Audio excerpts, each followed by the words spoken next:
안녕하십니까, 김종래입니다. 8월 27일 김종래 TV 방송을 시작하겠습니다.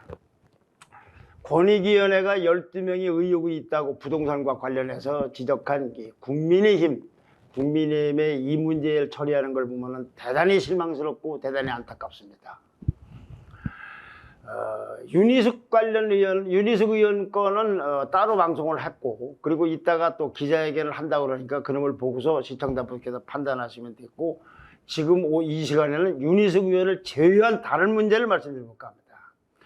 국민의힘은 이 권익위원회가 12명이 문제가 있다, 의혹이 있다라고 제기한 부동산 관련 의혹이 있다고 하는 의원 중에서 12명이 돼서 절반인 6명은 징계를 했고, 6명은 불문에 붙이기로 했습니다.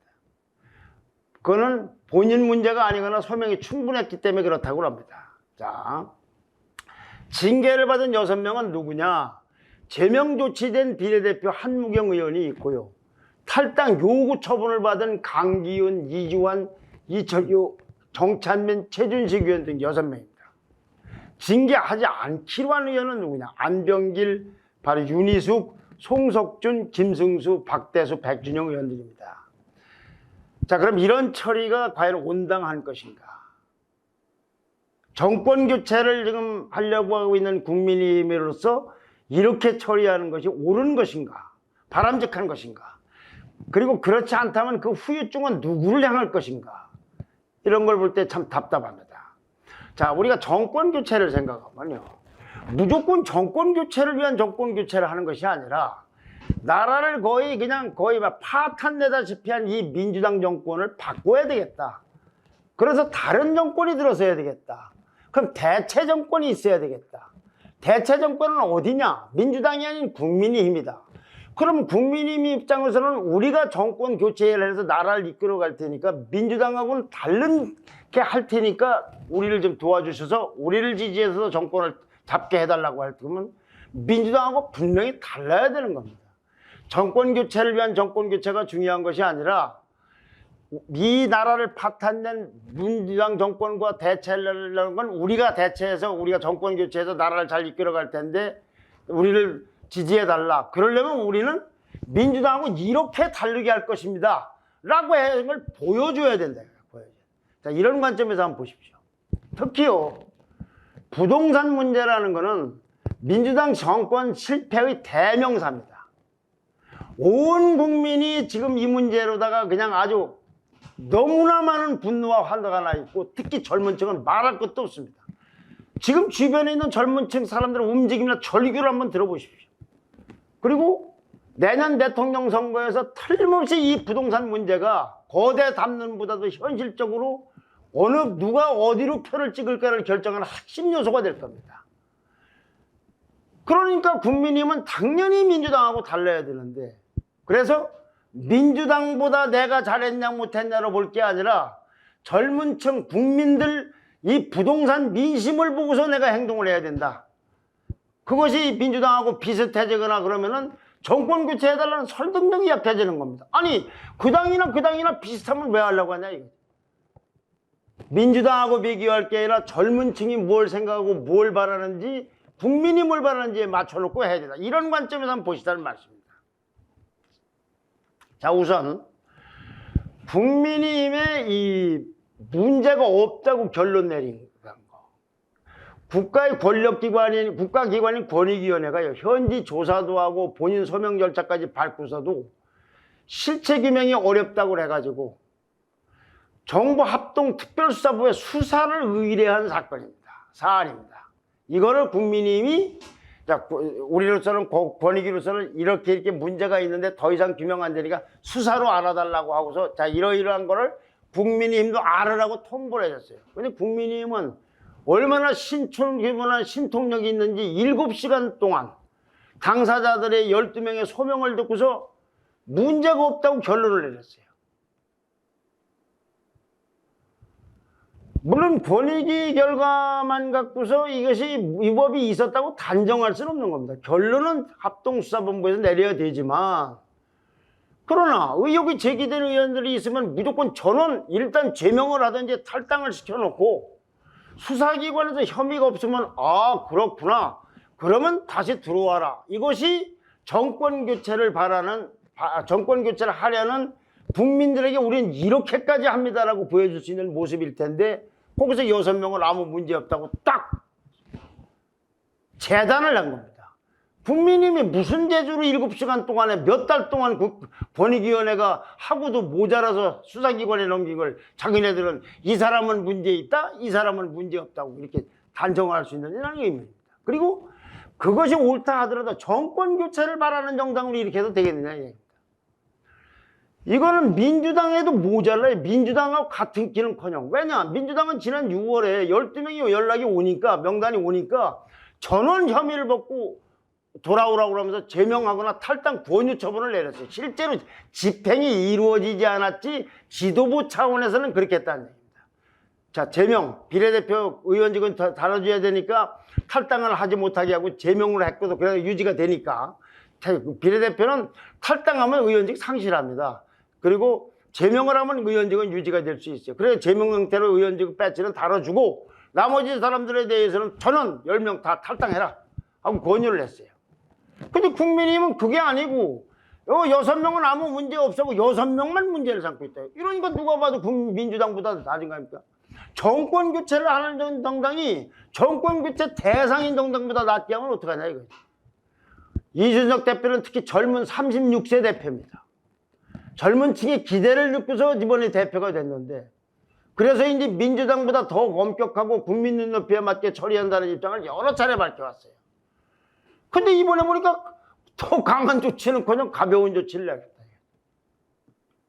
국민의힘은 또 5명의 탈당 요구를 했습니다. 요구입니다. 근데 요구와 권유는 다릅니다. 요구와 권유가 어디서 다르냐? 국어사전적으로 다르거나 이것이 아니라 국민의힘의 당원 당규상 다르다 그럽니다.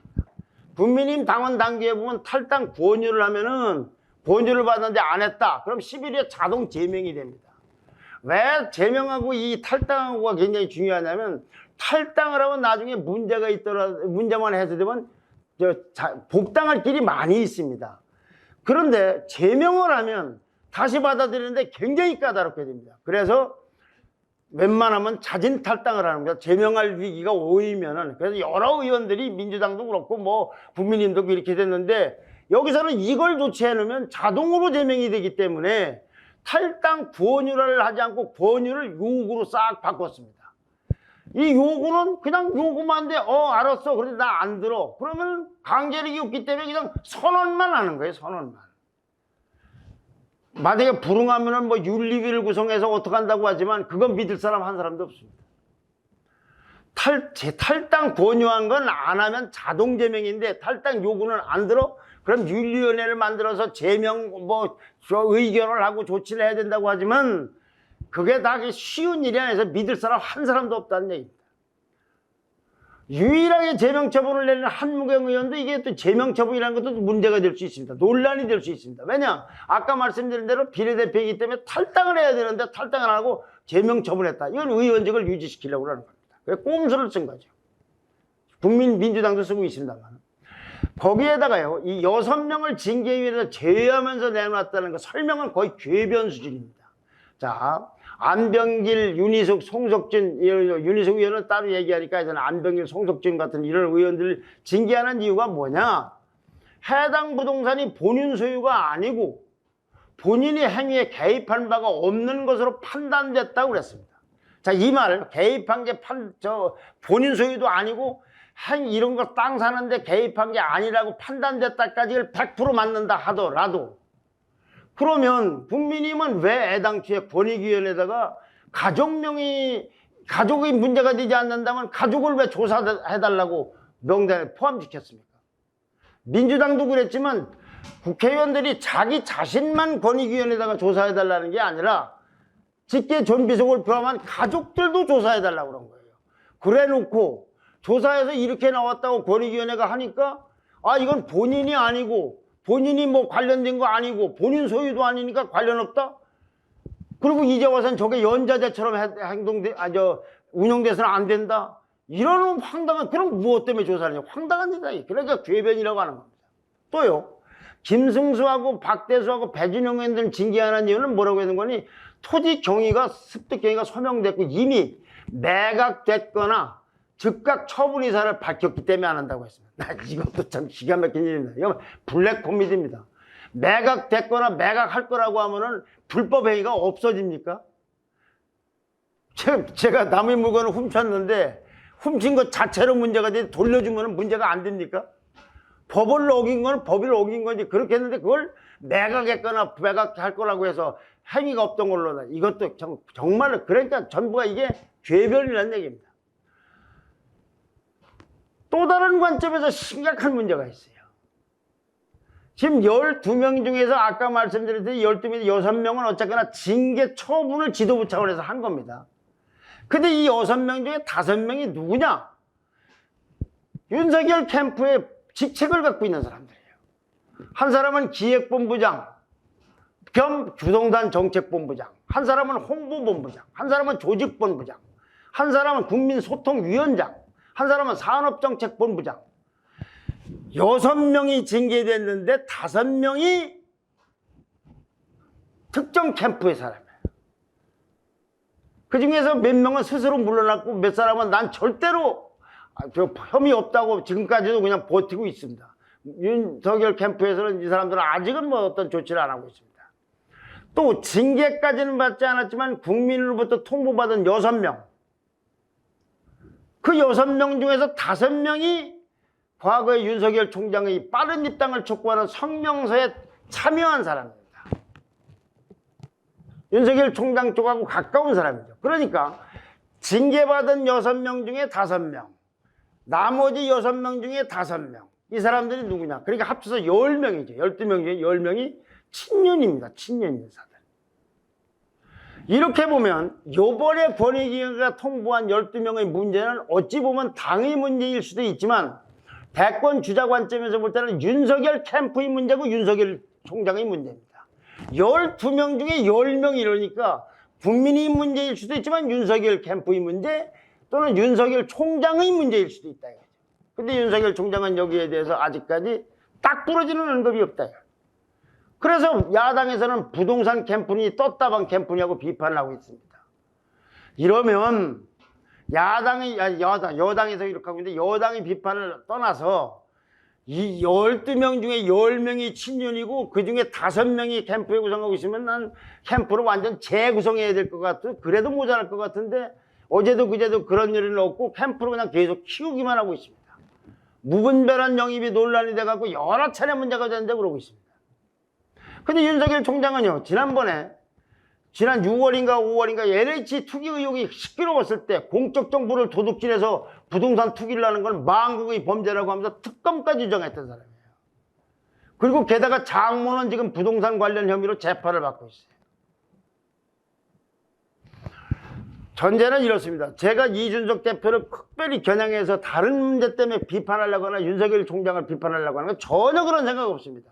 며칠 전에 뭐 홍준표 의원 뭐 발언했더니 어떤 분은 댓글에다가 뭐 홍준표 했는데 제가 홍준표를 봐주거나 뭐 특별히 두둔하려고 그런 게 아니고 기자가 눈에 보인 대로 방송하는데 이것도 마찬가지입니다. 비판할 생각이 없습니다.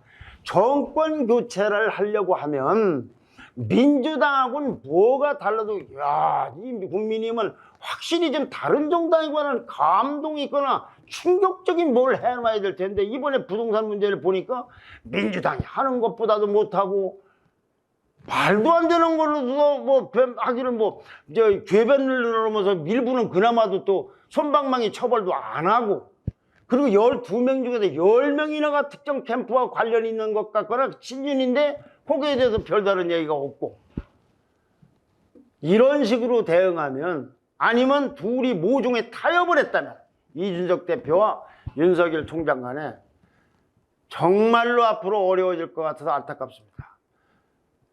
젊은 유권자들을 생각하면 이게 최대 아킬레스 건이 되지 않을까 그래서 걱정이 됩니다. 지난 서울시장 재보선 선거 때요. 부동산 민심이 어떻게 표심을 움직였는지 정말로 생각을 해보십시오. 정권 교체를 하지 않는 정당 같으면 뭔가가 달라야 될 거 아니겠는가 이런 안타까움에서 말씀드렸습니다. 좋아요와 댓글과 구독 신청 부탁드립니다. 감사합니다.